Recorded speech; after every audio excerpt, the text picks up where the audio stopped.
Jusqu'à l'âge de 8 ans, Tistou ignora l'école. Madame Mère, en effet, avait préféré commencer elle-même l'instruction de son fils. Les résultats, il faut en convenir, n'étaient pas mauvais. Grâce à de très jolies images, achetées spécialement, la lettre A s'était installée dans la tête de Tistou sous l'apparence d'un âne, puis d'une alouette, puis d'un aigle. La lettre B sous la forme d'une bille, d'une boule, d'un ballon, etc. Pour le calcul, on se servait d'hirondelles posées sur des fils électriques. Tistou avait appris non seulement à additionner ou à soustraire, mais il parvenait même à diviser. Par exemple, 7 hirondelles par 2 fils, ce qui produit 3 hirondelles et demie par fil. Comment une demi-hirondelle pourrait-elle se tenir sur un fil électrique ? Cela, c'est une autre affaire que tous les calculs du monde n'ont jamais pu expliquer. Lorsque Tistou atteignit son 8e anniversaire, Madame Mère considéra qu'il fallait confier Tistou à un véritable professeur. Hélas, hélas, l'école eut sur Tistou un effet imprévisible et désastreux. Lorsque s'ouvrait le lent défilé des lettres qui marchent au pas sur le tableau noir, lorsque commençait à se dérouler la longue chaîne des 3 x 3, des 5 x 5, des 7 x 7, Tistou éprouvait un picotement dans l'œil gauche et tombait bientôt profondément endormi. Il essayait de lutter par tous les moyens contre le sommeil. Il se chantait tout bas une très jolie chanson de son invention. Un quart d'hirondelle, est-ce que c'est la patte ou est-ce que c'est l'aile? Si c'était de la tarte, je la couperais en 4. Rien à faire. La voix du maître se changeait en berceuse. Il faisait nuit sur le tableau noir. Le plafond chuchotait à Tistou. Psst, psst, psst, par ici les beaux rêves. Et la classe de Mirepoix devenait la classe aux songes. Tistou, criait brusquement le maître. Je ne l'ai pas fait exprès, monsieur, répondait Tistou, réveillé en sursaut. Cela m'est égal. Répétez-moi ce que je viens de dire. 6 tartes divisé par 2 hirondelles, 0. Le premier jour d'école, Tistou rentra chez lui les poches pleines de 0. Le second jour, il reçut en punition 2 heures de retenue, c'est-à-dire qu'il resta 2 heures de plus à dormir dans la classe. Au soir du 3e jour, le maître remit à Tistou une lettre pour son père. Dans cette lettre, Monsieur Père eut la douleur de lire ces mots. « Monsieur, votre enfant n'est pas comme tout le monde. Il nous est impossible de le garder. »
Le souci est une idée triste qui presse la tête au réveil et y reste accrochée toute la journée.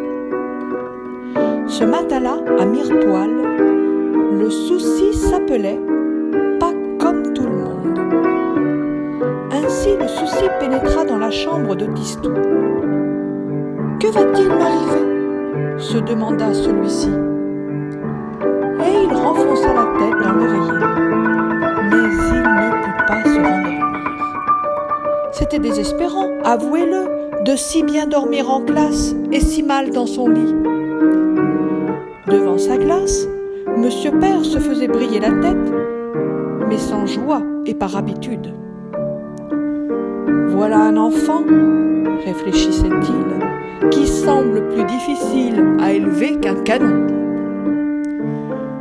Monsieur Père était un homme aux décisions rapides et énergiques.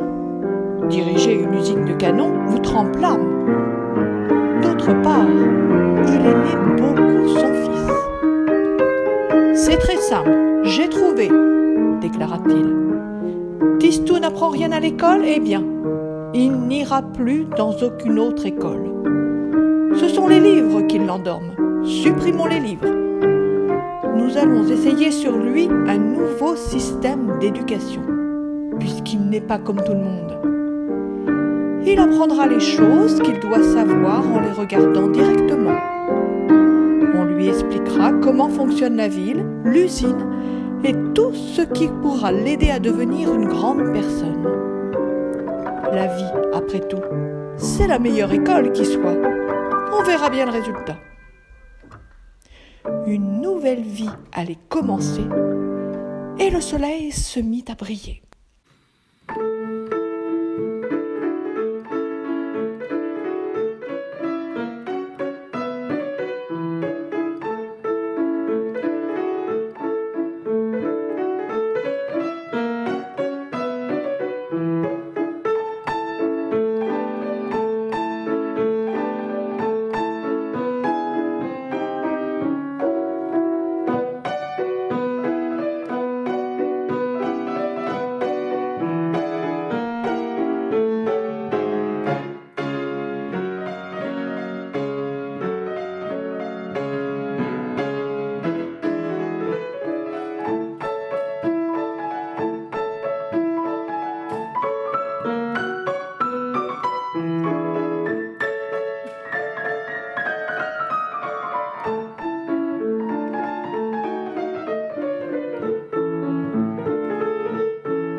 Tistou mit son chapeau de paille pour aller prendre sa leçon de jardin.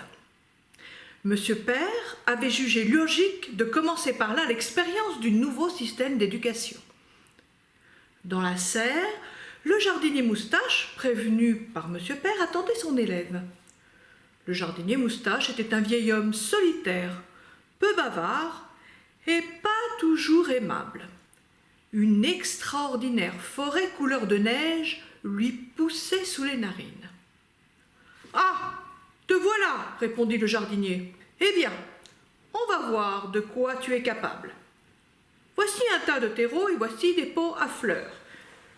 Tu vas remplir les pots avec du terreau, enfoncer ton pouce au milieu pour faire un trou et ranger les pots en ligne le long du mur. Après, nous mettrons dans les trous les graines qui conviennent. » Tistou, en accomplissant la tâche que Moustache lui avait donnée, eut une bonne surprise. Ce travail ne l'endormait pas. Au contraire, il y prenait plaisir.